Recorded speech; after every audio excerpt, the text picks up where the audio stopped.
tal? Bienvenidos, bienvenidas, ¿cómo están? Ya estamos en vivo a mitad de semana para compartir con ustedes la información. La realidad que nos están planteando los medios de comunicación en esta comparativa que hacemos de distintas tapas papel a nivel nacional y a nivel local, al igual que también los sitios online y la repercusión que tienen estas noticias en las redes sociales. Comenzamos rápidamente, acompáñenme. ¿Qué tal, chicos? ¿Cómo les va? Bienvenidos. ¿Qué tal, Lucas? Bueno, mucha información para compartir de hoy que de alguna manera se desprende de lo que nos informaban los medios ayer de comunicación, las declaraciones juradas de los funcionarios locales. Así es, ayer conocíamos la declaración jurada del actual gobernador Alfredo Cornejo, pero a lo largo del día se fueron conociendo la del resto de sus funcionarios. Hay unos cuantos datos curiosos que involucran propiedades de $1 o 70 centavos, autos con valores de $1, bueno, y eso es lo que vamos a ampliar en un ratito. Muy bien, vamos a ver las tapas papel a nivel provincial porque esto obviamente lo tomaron y causó bastante repercusión, cada una poniendo el foco en distintas situaciones.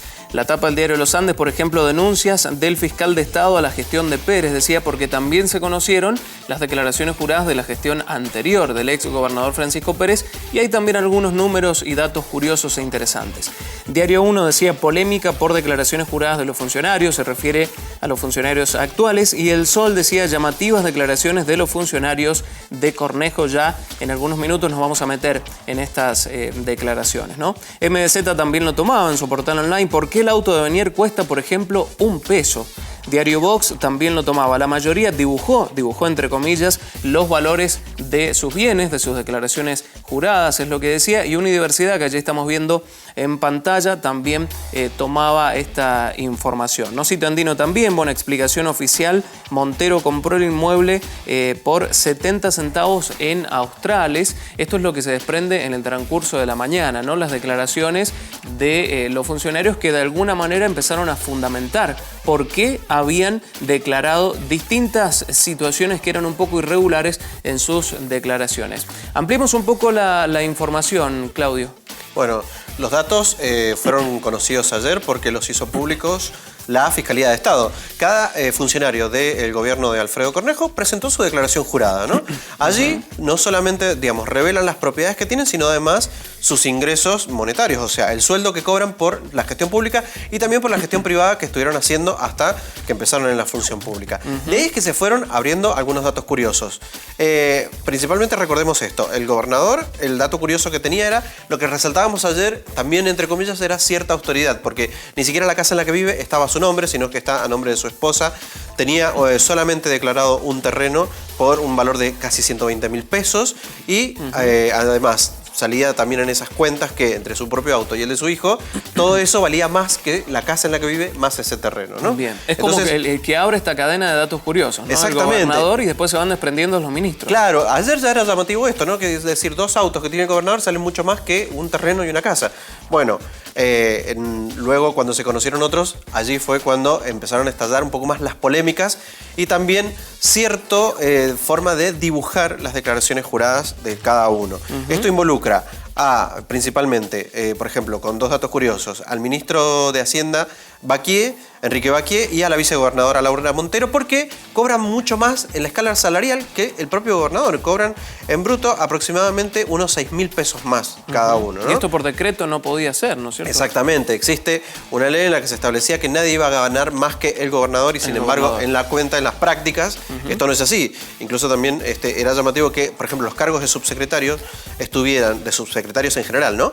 Estuvieran muy cerca también del precio, del monto que cobra el gobernador como sueldo. Así que eso también llamaba mucho la atención. Pero bueno, si querés podemos ir repasando nombre por nombre y la situación particular de cada uno. Mientras nos vas contando, vamos a ir viendo la siguiente placa con estos datos duros, estas irregularidades que se desprenden de las declaraciones juradas de los funcionarios del gobernador Alfredo Cornejo. Allí estamos viendo, Laura Montero, en su declaración jurada tenía una propiedad por 70 centavos, su hija también participa de estas propiedades por un monto de 12 pesos con 44. Ampliemos un poquito esto, Claudio. Claro, ella en realidad empezó a, digamos, cuando todo el mundo se le fue encima a decir, por favor, justifiquemos esto, ella dijo, bueno, es que estas propiedades fueron compradas a fines de los 80.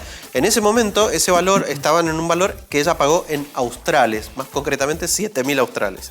Cuando empieza a hacer la conversión a pesos nuevamente, a los nuevos pesos, le queda ese valor que se llama de avalúo, o sea, es el valor que tenía en el momento que se compró. Bien. La declaración jurada, en el momento de llenarla, según declaran los funcionarios, y esta fue la excusa para decir por qué habían puesto los valores que habían puesto, especifica que tienen que poner ese valor, ¿no? El valor de avalúo. Cuando ella hace toda la conversión de ese dinero, finalmente el terreno le termina costando en eso 70 centavos. O sea, por supuesto, hoy cuando se evalúa ese terreno puede costar alrededor de 100.000 pesos o más, ¿no? Ese es el valor de mercado. Sin embargo, en el de avalúo ella tiene que declarar supuestamente lo que dice que valía en ese momento. Y por esa razón es que ese número quedó así. Vamos a ver el siguiente nombre que también se desprende de los funcionarios de Alfredo Cornejo, Gianni Benier, uno de los más cuestionados, podríamos decir, ¿no? Porque declara un Mercedes-Benz SL300 del año 1991 por el valor de $1. Es la declaración jurada. Es uno de los más acaudalados en cuanto a su declaración jurada total. Estamos hablando de 3 millones. Obviamente este no es el valor del Mercedes-Benz, ¿no, Claudio? No, y ese es el que también se complica un poco, porque él dice que lo compró en el año 2004 y ya tenía casi 12, 13 años de antigüedad, o sea que él lo pagó un valor. Resulta que él argumentó lo mismo que la vicegobernadora. Dijo, bueno, cuando yo tengo que llenar la declaración jurada y tengo que poner el valor de esto, acá me dicen que yo le ponga el monto del valor de avalúo. O sea que cuando termina sacando las cuentas de lo que costaba ese auto en el año 91, en ese precio que en ese momento eran pesos dólares, termina transformándose en eso que está ahora, ¿no? En que ese Mercedes-Benz cuesta $1. Ahora la verdad es que no se sabe, no hay muchos autos de ese tipo, no forma parte del mercado, entonces no se sabe exactamente, tampoco se sabe el estado en el que está, entonces no se sabe exactamente qué valor tiene de real como para declararlo. Bien. Sí, está el dato curioso ¿no? Es la persona que más dinero declaró junto con el ministro de Hacienda, Martín Kirchner, ¿no?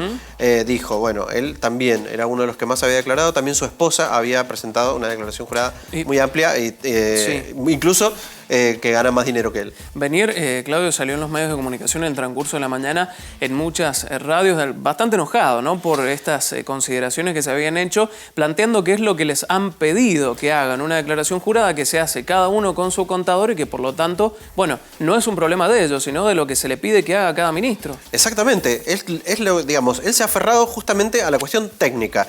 Dice, la declaración jurada me pide que ponga este valor y no ponga otro. O sea que él no puede estar, dice, tampoco contempla observaciones, por así decirlo. O sea que él no puede estar aclarando en ninguna otra parte que en realidad el auto vale tanto o él lo compró a tanto, sino que le dice, bueno, este auto, ¿de qué año es? ¿Cuánto vale?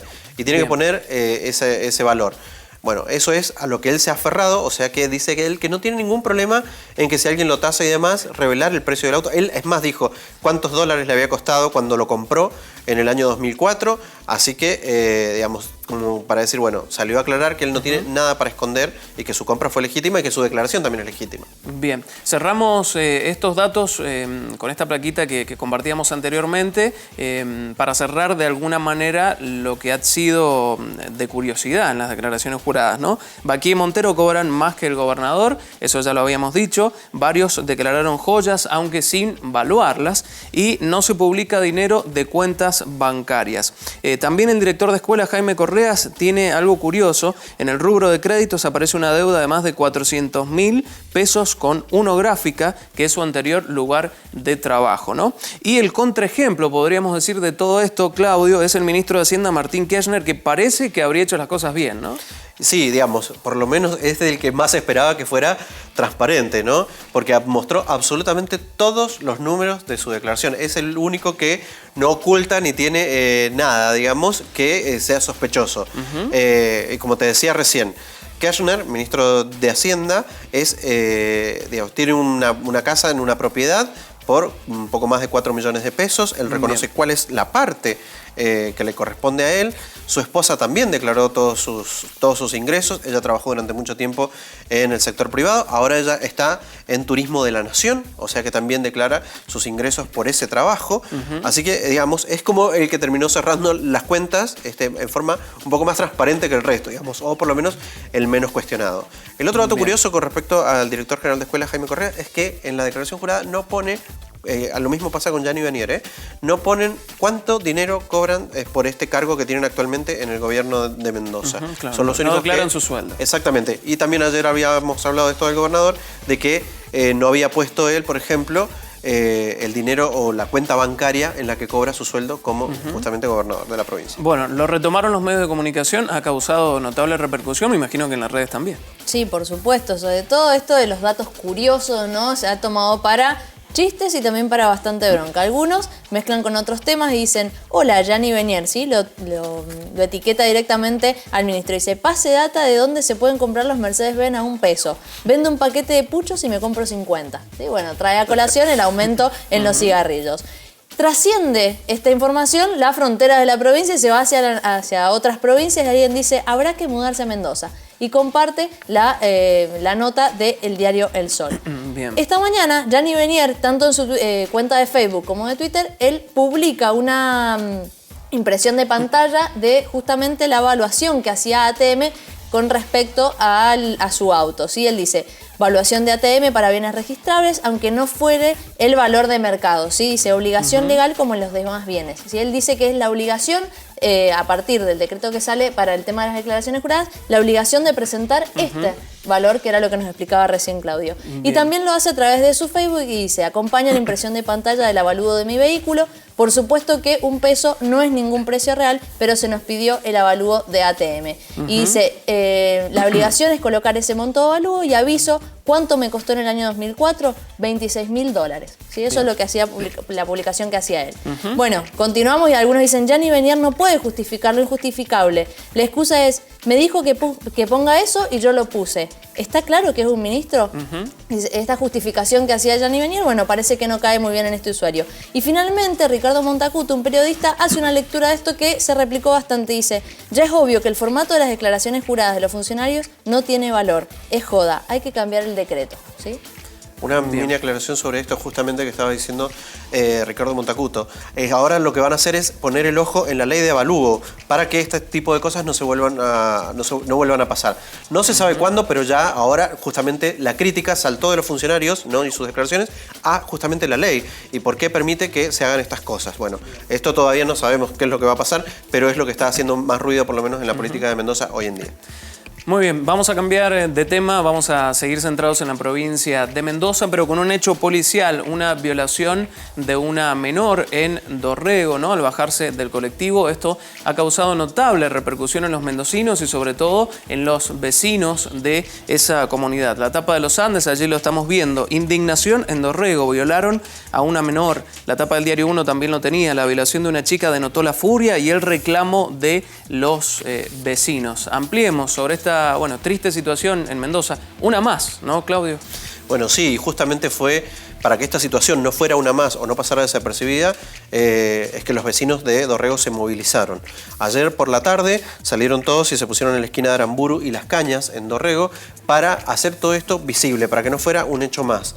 ¿Cuál es el caso? Bueno, una menor el día lunes, 4:30 de la tarde, y esto también es lo que los indigna mucho porque era plena luz del día, se baja de un colectivo, la chica iba a la casa de su novio y se le acerca un hombre supuestamente armado, la amenaza, abusa de ella, ¿sí? Y luego huye.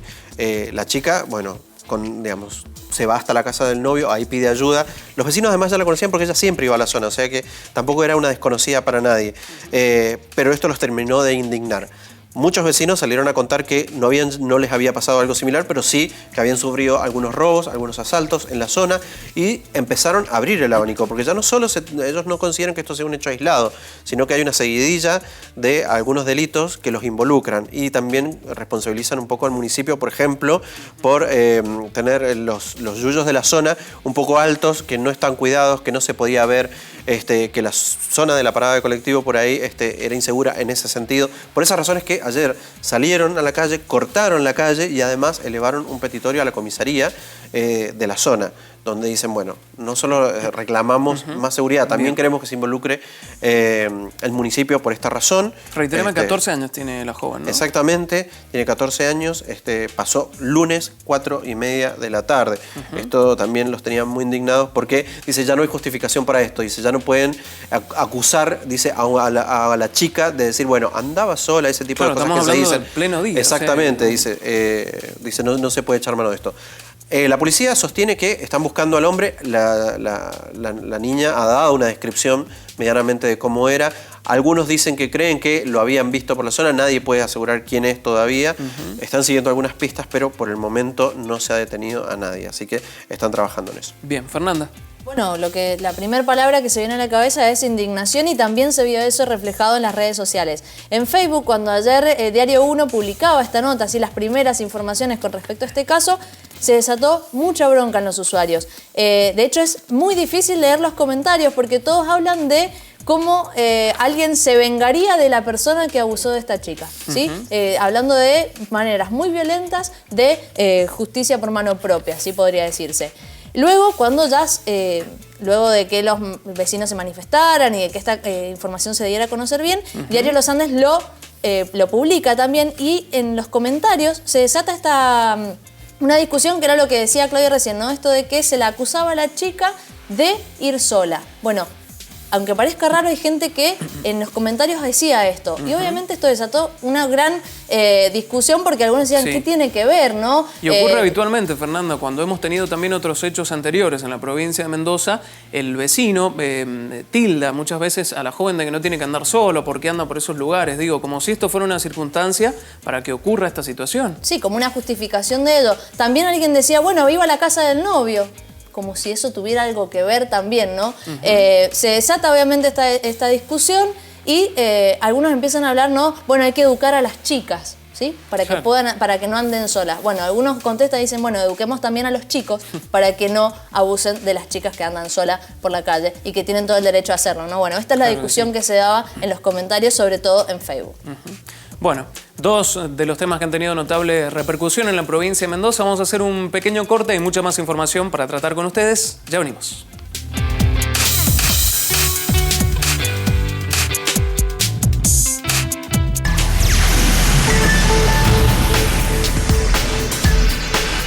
Vamos a hablar ahora de la ley antidespidos, este proyecto que aplicó el Frente para la Victoria, ¿no? Ya hace algunas semanas atrás, que ya tiene media sanción en senadores y que hoy se trataría, o se está tratando, ya vamos a contarles por qué, esta situación en diputados. Esto lo tomaron los medios de comunicación, sobre todo las tapas a nivel nacional. La tapa del diario Clarín, por ejemplo, decía, aseguró Macri que se volvió a crear empleo. Con datos oficiales, dijo que en un año hubo 60.000 nuevos puestos de trabajo. Esto se desprende un poco de la conferencia que dio ayer el presidente de los argentinos, que tocó sobre distintos temas, inflación, economía y la ley antidespidos. La Nación se centra puntualmente en la ley antidespidos. Macri confía en dividir a la oposición y demorarla. Ayer lo decíamos, ¿no? Esto de la conferencia. Y Página 2 es interesante lo que plantea. Todo vale, es lo que dice el título, refiriéndose al tratamiento de la ley antidespidos y de la conferencia que dio ayer. Allí en la viñeta, ¿qué es lo que aparece? Bueno, Mauricio Macri dando esta conferencia, una pregunta de un periodista, ¿no? Respecto a si hay despidos o no, si esto era un problema. Bueno, dice en su respuesta que no es un problema, ¿no? Que hayan despidos. Allí lo pueden ustedes observar. Las tres visualizaciones que han hecho de esta noticia los diarios a nivel nacional. Ampliemos, Claudio.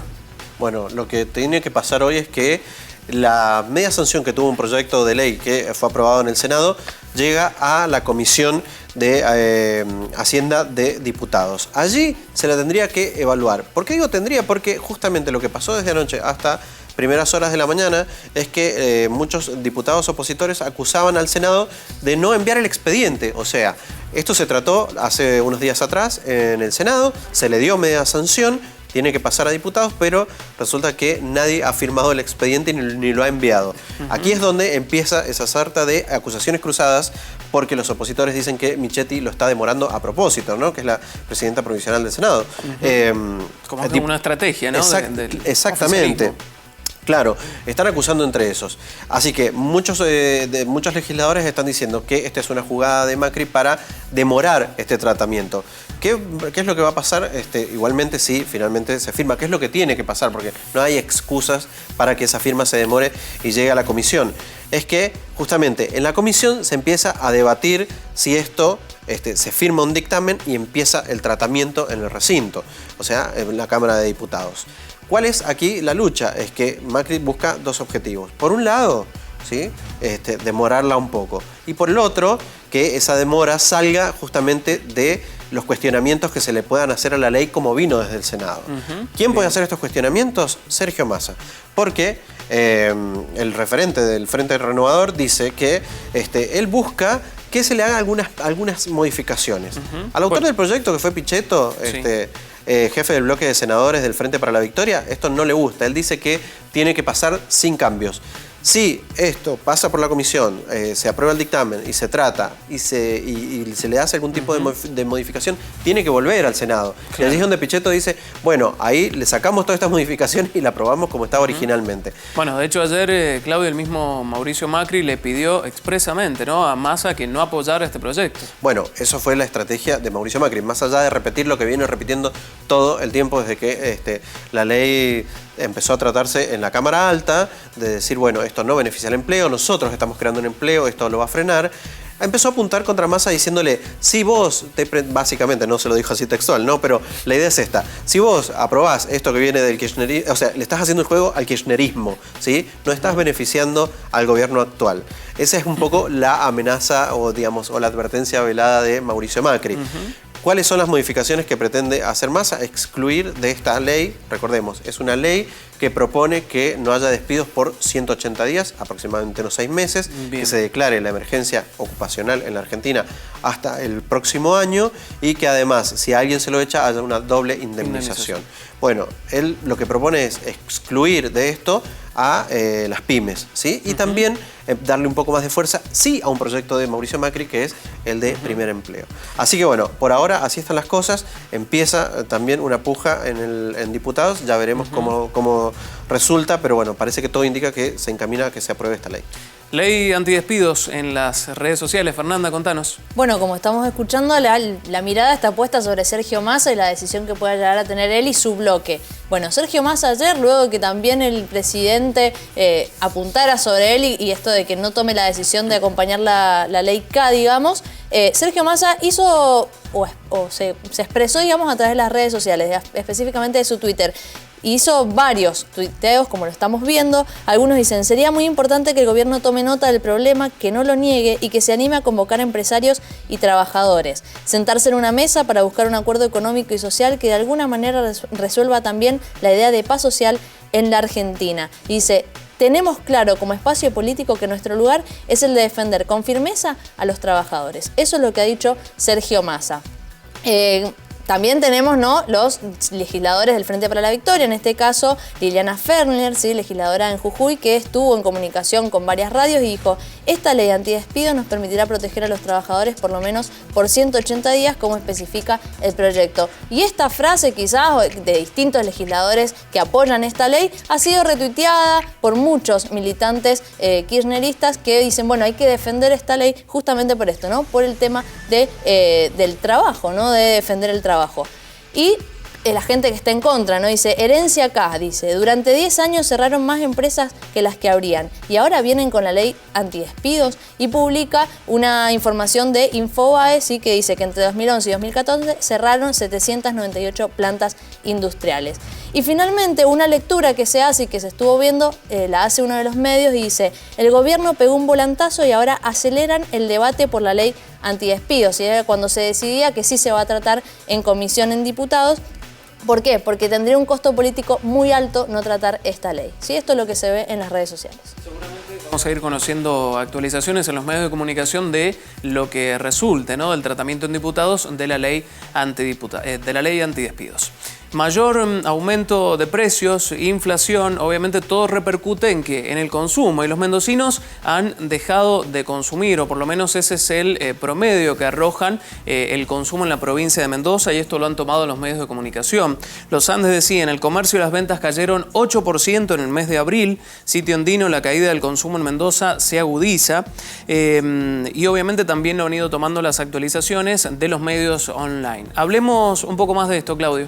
Bueno, ha sido contundente, es el informe de la Federación Económica de Mendoza. Ellos son los que han hecho este relevamiento y también han puesto en evidencia esto, ¿no? Es el cuarto mes consecutivo en abril en el que cayeron las ventas minoristas en Mendoza, especialmente en los rubros de electrodomésticos e indumentaria. Fueron los más afectados, pero en todos los rubros se marcaron bajas. Ellos, básicamente, lo que están diciendo, en textuales palabras de Adolfo Trípodi, que es el presidente de la FEM, decía que el aumento desmedido de precios que se dio luego de la devaluación y el fin del cepo se provocó un atraso salarial para todos los trabajadores. Desde varios sectores acusan esto justamente, ¿no? De que el poder adquisitivo de la gente es lo que ha mermado y por ende ha repercutido en la baja de las ventas.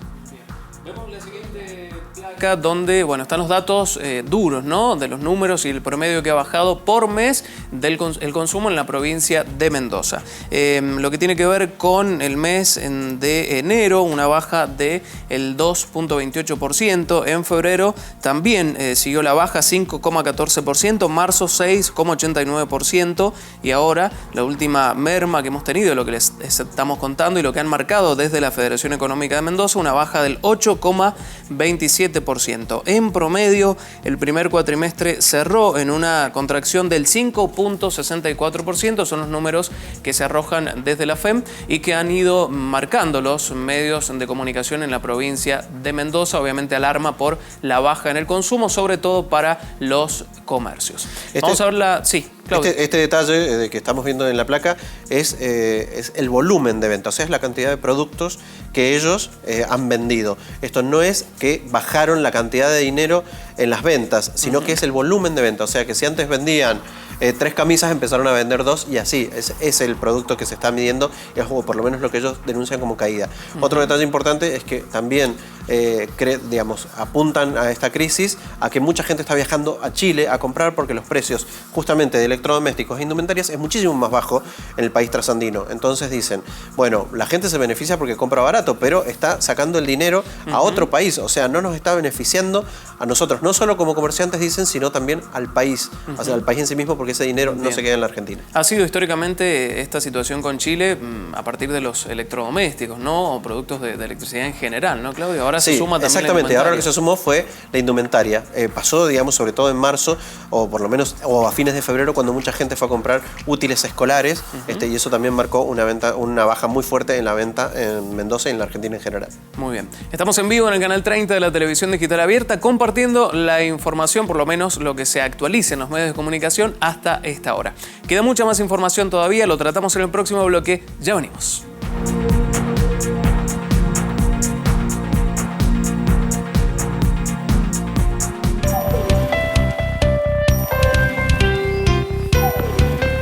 Último bloque de Universidad Noticias. Vamos a hablar ahora del PAMI, de algunos datos alarmantes, ¿no? De lo que ha dejado, de la herencia, como muchos medios lo titulan, la gestión anterior. La tapa del diario Clarín lo decía, revelan datos del abandono en el PAMI, 16.000 sillas de ruedas abandonadas y 2 clínicas fantasmas, es lo que dice la tapa del diario Clarín. Lo toma también la actualización del diario Los Andes en la provincia de Mendoza. Regazzoni denunció la corrupción en el PAMI, sillas de ruedas abandonadas y reventa de pañales. Claudio. Sí, esto se suma también a otras denuncias que ya habían hecho desde la obra social de los jubilados, porque también, por ejemplo, decían que cuando renovaron la lista de medicamentos, descubrían que había un montón de gente fallecida que seguía utilizando medicamentos, ¿no? Esta irregularidad sobre a dónde iban a parar esos medicamentos era también parte de esas irregularidades. Regazzoni, que es el director actual de PAMI, tiró una frase muy dura. Dijo, esto que pasa en la obra social, en PAMI, dice, no es una isla dice, en la Argentina de Lázaro Báez. O sea, estaba insinuando que la corrupción tampoco estaba exenta dentro de la obra social. Justamente, la foto más contundente es esta que estaba mostrando la tapa de Clarín, ¿no? La que estamos viendo justamente ahora, sillas ¿no? de ruedas Esa cantidad de sillas de ruedas abandonadas. También había reventa de un montón de productos, entre los que señalan a los pañales. Dice que, bueno, había también dice que figuraban más de 400.000 muertos en el padrón con remedios recetados de 7.000 afiliados fallecidos. O sea, claro, también es eso, ¿no? Cifras astronómicas de la cantidad de dinero que se estaba yendo de la obra social a vaya a saber dónde, porque justamente es esto lo que están haciendo, ¿no? Auditando para saber exactamente a dónde se estaba yendo todo este dinero y por lo menos todo esto que él llama desfalco dentro de la obra social. Dice que siguen descubriendo cosas, siguen trabajando para tratar de normalizarla. Esto ya generó una polémica cuando anunciaron una lista de medicamentos que iban a sacar de cobertura de 100%, la bajaban a un 70%, otros a 50% y los reemplazaban con otros, ¿no? Muchos jubilados se angustiaron porque dijeron, bueno, me dejan sin medicamentos gratuitos, pero ellos dicen que es una forma de normalizar la obra social, pero sigue generando polémica. Fernando, ¿esto tuvo repercusión en las redes? Sí, se metió claramente en las tendencias del día de hoy. Llama la atención cómo en estos casos que hablan de corrupción, de mal manejo de cosas y que tienen consecuencias muy feas, quizás para la sociedad, en este caso para los jubilados, la gente tiene creatividad para ponerse de alguna manera en contra o a favor, de una manera con el humor, ¿no? Podríamos decir. En este caso dice alguien, dice Nancy Duplá que las sillas son de viejitos que gracias al PAMI se curaron y ahora caminan solos, ¿sí? Esto haciendo referencia, ¿no?, a sus comentarios con respecto al video de la Rosadita, se acordarán algunos. Dice, ahora que aumentaron los combustibles podrían repartir las 16.000 sillas de ruedas que dejaron abandonadas el kirchnerismo, ¿sí? Otros que ya empiezan a mirar con los ojitos medios chinos estas noticias. ¿Por qué? Dice, la fórmula de los 90, gobierno neoliberal más medios oficialistas en campaña contra PAMI, igual privatización del PAMI. ¿Sí? Esto dicen que es una jugada para justamente llevarlo a la privatización. Dice otro, el manual de acción que utilizará el nuevo gobierno para el PAMI será replicado en aerolíneas y en todo espacio a privatizar. ¿Sí? Lo mismo. Un usuario que recuerda un tuit de Cristina Fernández de Kirchner donde dice, porque cada uno que se queda con lo que no le corresponde se lo está quitando a alguien que lo necesita. Hashtag PAMI, ¿sí? Dice este usuario. Y finalmente, lo que más bronca causa y lo que más dolor causa, gente que exponía sus situaciones con respecto al PAMI, con sus padres que han tenido que pedir en algunos casos sillas de ruedas, bastones o mismos remedios y no les han sido dados. Bueno, en este caso alguien dice, mi vieja se quebró los meniscos, tuve que comprarle particular el bastón porque PAMI me daba tiempo de espera de entrega de 2 meses y veo esto hoy. Sí, bueno, este tipo de comentarios, un montón. Claro. Bueno, la adultez es uno de los sectores más carenciados en cuanto a políticas del Estado, ¿no? Lo ha sido prácticamente eternamente, ¿no? En distintos estados. Pero lo que no hay que dejar de analizar o poner sobre todo sobre la mesa es que estamos hablando de hechos de corrupción de distintos sectores que pertenecen al Estado también, ¿no? Exactamente, digamos, esto es como las pruebas concretas que tienen para acusar a toda la gestión anterior sobre este daño que está sufriendo en este momento PAMI. Bien. Redes, ¿qué tenemos para hoy, día miércoles? Bueno, no hemos tenido a Báez hoy en general en las noticias, llama la atención, pero sí en las redes sociales, porque alguien muy creativo y también un poco irónico al respecto. Hay suplementos de Báez, igual en algunos medios de comunicación. Sí, por supuesto, no lo hemos traído nosotros hoy, pero sí sigue estando obviamente en la agenda. Bueno, alguien tomó a Infobaez, ¿sí? Creó la cuenta de Infobaez, ¿sí? Haciendo la ironía con respecto a el portal Sí Infobaez. Y empiezan a hablar de Lázaro solamente. Algunos tweets dicen, toda la actualidad de Lázaro la van a encontrar acá, si se afeita, si no se afeita, si puso la alarma de las supuestas bóvedas o no. Todo Báez. Otro tweet dice, ¿cómo Báez estar el tiempo para esta semana? Miércoles bastante lindo, jueves bastante feo, viernes muchas nubes y lluvias. Sigue, el Atlético Madrid del Cholo le ganó al Bayern Múnich y jugará la final de la Champions League. No hay tema que le escape a esto. La nafta va a estar 25 pesos a fin de año. Y finalmente Lilita Carrió, que no podía faltar según este usuario, dice, el tercer semestre del año va a estar mejor la economía. Ahora lo importante es hablar de Lázaro. Bueno, está teniendo muchas réplicas dentro de las redes sociales. Bueno, me hizo acordar, Marina, hace mucho que no damos el pronóstico nosotros, extendido. Hay que volver. Tendencias para hoy. Bueno, hashtag buen miércoles para todos. y lo voy a dejar a mi compañero dar el que sigue. Hoy es el May the Force Be With You. Es un juego de palabras porque tiene que ver con Star Wars y su famosa frase de la fuerza esté contigo. Eso en inglés se dice May the Force Be With You, pero coincide con la forma de decir que hoy es 4 de mayo también en inglés. Bien. Este juego de palabras se cruza y hoy los fans de Star Wars declaran que el 4 de mayo en todo el mundo sea el día de Star Wars. Justamente con esto, lo repito, May the Force Be With You. Y usted es uno de esos fanáticos, por eso le damos el privilegio. No, está bien, hasta ahí nomás. No soy tan nerd. Bueno, Seguimos. muchas gracias. Y para mí, bueno, ya lo vimos, sí, por supuesto tuvo muchas repercusiones. Y un poquito de fútbol, hashtag hoy es River. River tiene que remontar un 2-0 en su cancha frente a Independiente del Valle por la Copa Libertadores para poder pasar a cuartos de final. Muy bien, muchas gracias Fernanda, gracias Claudio, hasta aquí llegamos. Gracias a ustedes por habernos acompañado como todos los días. A las 21 horas actualizamos toda la información en la edición central de Universidad Noticias. Nosotros mañana a las 13. Muchas gracias.